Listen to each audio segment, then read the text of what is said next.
तो गुजरात से ये सीधी तस्वीरें हम आपको दिखाते हैं जहां पर नए मंत्रियों का शपथ ग्रहण समारोह, लेकिन इसके साथ ही अब रुक करते इस वक्त महाराष्ट्र के नासिक का, जहां पर रक्षा मंत्री राजनाथ सिंह इस वक्त मौजूद हैं। हमारी सरकार ने यह स्पष्ट रूप से समझ लिया था कि बिना आत्मनिर्भर हुए हम कभी भी वास्तविक रूप में सुरक्षित नहीं हो सकते हैं।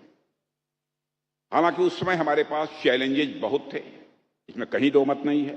हमारी सबसे बड़ी यह समस्या यह थी कि हमारा डिफेंस प्रिपेयर्डनेस बहुत लिमिटेड था और हम इंपॉर्टेंट मिलिट्री हार्डवेयर के लिए लगभग पूरी तरह इंपोर्ट्स पर निर्भर हुआ करते थे। हमारे डिफेंस प्रोडक्शन सिस्टम में प्राइवेट इंडस्ट्रियल सेक्टर की भी कोई खास भागीदारी नहीं थी। सब कुछ केवल पब्लिक सेक्टर पीएसयूज तक सीमित था। इसके अलावा डिफेंस प्लानिंग, एडवांस टेक्नोलॉजी और इनोवेशन पर भी पर्याप्त फोकस जितना होना चाहिए वो नहीं था। यही कारण था कि क्रिटिकल इक्विपमेंट और कटिंग एज सिस्टम्स के लिए हमें बाहरी देशों की ओर नजर उठाकर देखना पड़ता था, जिससे न केवल कास्ट बढ़ती थी बल्कि स्ट्रेटेजिक वल्नरेबिलिटी भी पैदा होती थी। जाहिर सी बात है कि ऐसी स्थिति में लंबे समय तक सस्टेनेबल नहीं रह सकती थी और इसी चुनौती ने हमें सोच और नए रिफॉर्म की दिशा में आगे बढ़ने के लिए प्रेरित किया था। साथियों, उसी दिशा में आगे बढ़ते हुए हमने न सिर्फ इंपोर्ट डिपेंडेंस को घटाया है बल्कि इंडिजनाइजेशन की कमिटमेंट को मजबूती भी दी है। यदि मैं आंकड़ों की बात करूं तो 2014-15 में यहां हमारा डिफेंस प्रोडक्शन अप्रॉक्सीमेटली 46,429 करोड़ हुआ करता था। वहीं आज 2024-25 में बढ़कर अप्रॉक्सीमेटली 1,50,000 करोड़ तक पहुंच गया। और यह सब भारत के अंदर जो करिश्मा हुआ है उसमें मेजर कंट्रीब्यूशन यदि किसी का है तो आप जैसे लोगों का है। मेजर कंट्रीब्यूशन यदि किसी का है तो आप जैसे लोगों का है। यह केवल फैक्ट्स नहीं है बल्कि मैं मानता हूं कि हमारे देश की यह आत्मनिर्भरता, सेल्फ रिलायंस की एक उड़ान है। इसी तरह हमारा डिफेंस एक्सपोर्ट जो कभी अप्रॉक्सीमेटली 1,000 करोड़ से भी कम हुआ करता था, आज वह रिकॉर्ड 25,000 करोड़ को क्रॉस कर चुका है। और मैं एज ए डिफेंस मिनिस्टर आपको विश्वास दिलाता हूं, जिस तरीके से डिफेंस मिनिस्ट्री में हमारी टीम जिस जील के साथ और जिस मिशन के साथ काम कर रही है, 2029 आते आते हम इस फिगर को ले जाना चाहते हैं 3 लाख करोड़ रुपए तक का। और डिफेंस एक्सपोर्ट जो इस समय मैक्सिमम 25,000 करोड़ है, उसको हम ले जाना चाहते हैं 50,000 करोड़ तक। साथियों, पिछले 10 वर्षों में जिस रफ्तार से भारत ने डिफेंस और टेक्नोलॉजी के क्षेत्र में आत्मनिर्भरता हासिल की है वह वाकई में अद्भुत है, अनइमेजिनेबल है। मैं ऑस्ट्रेलिया गया था, वहां के defence minister, deputy prime minister, वहां के प्राइम मिनिस्टर, सारे लोगों से हमारी बातचीत हुई। भारत के बारे में, भारत के डिफेंस के बारे में जो वह चर्चा उन्होंने की, मैं मित्रों यही कहना चाहता हूं, भारत का रक्षा मंत्री होने के नाते मेरा भी सीना चौड़ा हुआ है।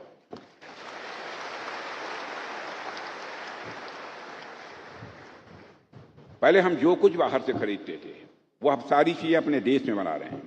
Fighter aircraft, missiles, engines, electronic warfare systems, इन सभी क्षेत्रों में भारत ने जबरदस्त प्रोग्रेस की है।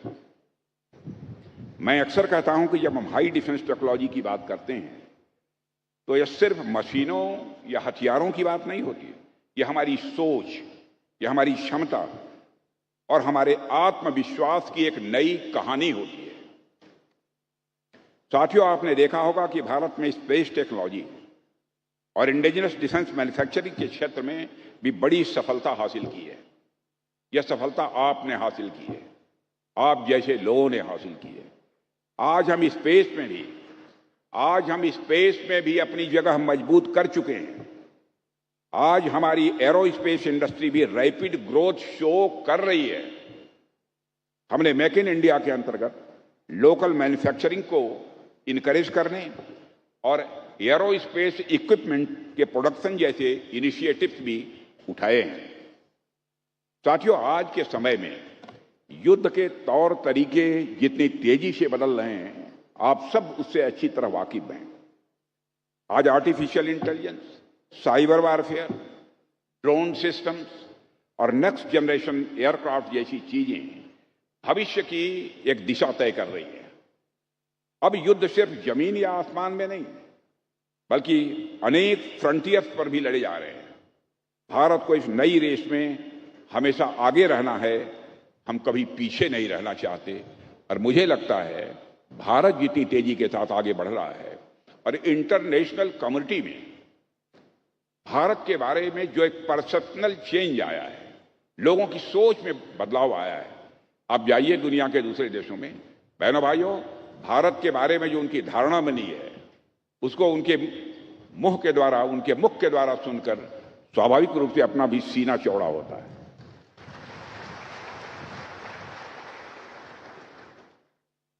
यही वजह है कि आज हम state of the art indigenous technology पर इतना जोर दे रहे हैं। और मुझे यह देखकर बेहद खुशी हो रही है कि हिंदुस्तान एरोनॉटिक्स लिमिटेड इस दिशा में भारत का एक मजबूत प्रतिनिधित्व कर रहा है।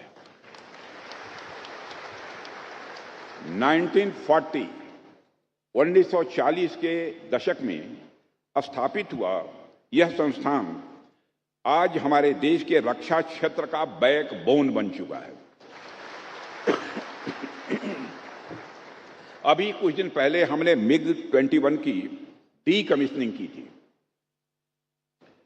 लंबे समय तक MiG-21 ने इस राष्ट्र की सेवा की और उसकी ऑपरेशनल नीड्स को पूरा करने में एचएएल ने मेजर कंट्रीब्यूशन किया है। और MiG-21 को ऑपरेशनल सपोर्ट देने में आपका जो योगदान है, मैं हृदय से उसकी सराहना करता हूं। जब मैं एचएएल के परिश्रम, आप सब लोगों के मेहनत की यहां पर बात कर रहा हूं, तो मैं ऑपरेशन सिंदूर के दौरान एचएएल की जो बड़ी भूमिका रही है, उस पर भी कुछ बातें आपसे मैं करना चाहूंगा।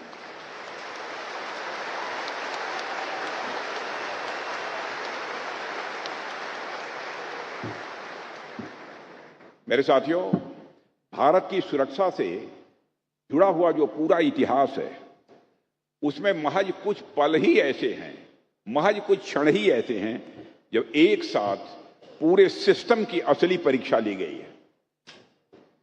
ऑपरेशन सिंदूर ऐसा ही एक मिशन था। इस मिशन में हमारी सेनाओं ने न सिर्फ अपने शौर्य और पराक्रम का परिचय दिया, बल्कि इंडिजिनस प्लेटफॉर्म्स, स्वदेशी प्लेटफॉर्म्स पर अपने भरोसे को और भी साबित किया है।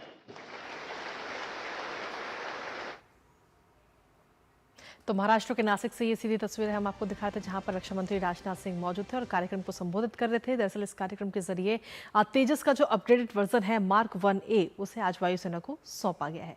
और इसी बीच रुकेंगे एक छोटे से ब्रेक के लिए, जल्द हाजिर होते हैं।